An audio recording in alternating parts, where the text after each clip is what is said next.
Ms. Jan Barham. Thank you, Mr President. My question without notice is to the Minister for Disability Services. Minister, in light of the National Disability Insurance Agency scrapping its housing options paper and noting that the COAG Disability Reform Council communique from the 24th of April indicates that NDIS funds will only be directed to specialist housing where an integrated housing and support model is required and that mainstream housing is to be delivered by the states, what is the government doing to address the desperate shortage of accessible, appropriate and affordable housing for people with disability? Mr President, I thank the honourable member for her question.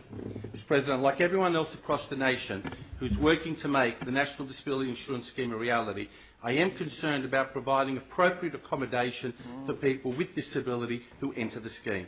I'm also on record as being the first state minister to agree to meet with the national campaign, and I quote, "Every Australian counts," close quote, to hear about housing challenges experienced by its supporters.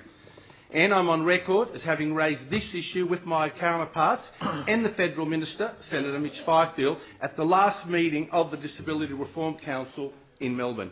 Mr President, the role of housing in the National Disability Insurance Scheme is a critical policy issue for the ongoing design of the scheme.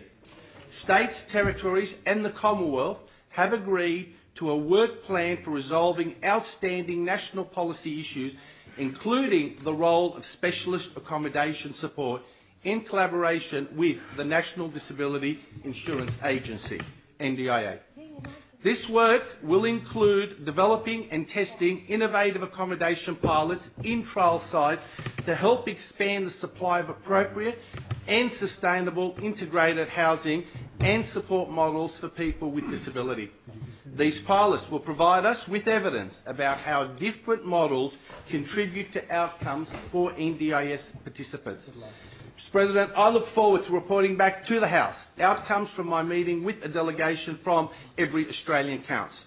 I'd like to reassure the sector that New South Wales will be working with the NDIA to pilot new models in the Hunter trial and will also continue to participate in the detailed work needed to identify and price asset-related costs for participants in the scheme.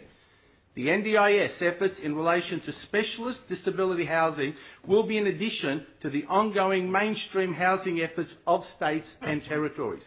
New South Wales is working closely with the Commonwealth and other jurisdictions to ensure that this element of the NDIS is finalised as soon as possible.